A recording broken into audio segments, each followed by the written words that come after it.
Hey guys, welcome back with me again in this channel.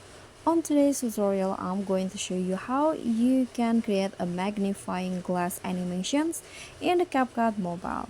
So first, just add the video or photo like this.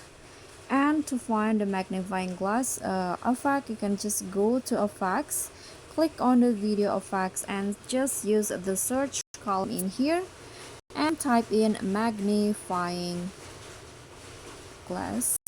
Let's try. Okay, this one's right here. Click on the effect.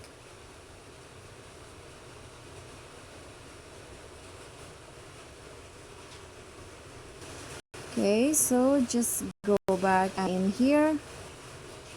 Okay, so when you click on the check icon, click on adjust, and here you can adjust the color and also the size of the magnifying glass. I'm going to use the size, and you can adjust the position of the magnifying glass by adjusting horizontal and also vertical. Here I'm going to zoom in one of the picture. For example, here I'm going to zoom in this pictures right here. Adjust also the vertical like this.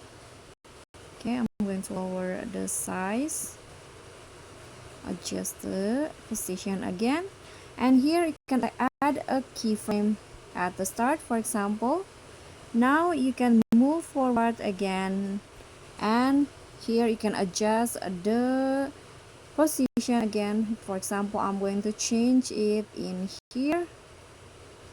Okay, so another keyframe will be created just like that. Let's see the result first. So it will have this movement like that, and you can also add stickers, a magnifying glass sticker. So go to stickers, here click on the magnifying glass, type in, and here I'm going to use this one.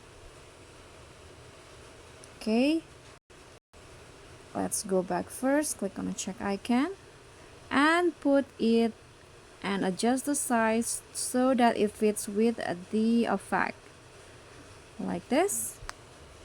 Okay, so let's add a keyframe to allow it to move with the effect. Okay, you can just do it frame by frame like this and add a keyframe or move the magnifying glass. Okay, so this will be the result. So guys, that's all from me. So thank you so much for watching. Don't forget to like, comment, subscribe, and also click on the thanks. Bye.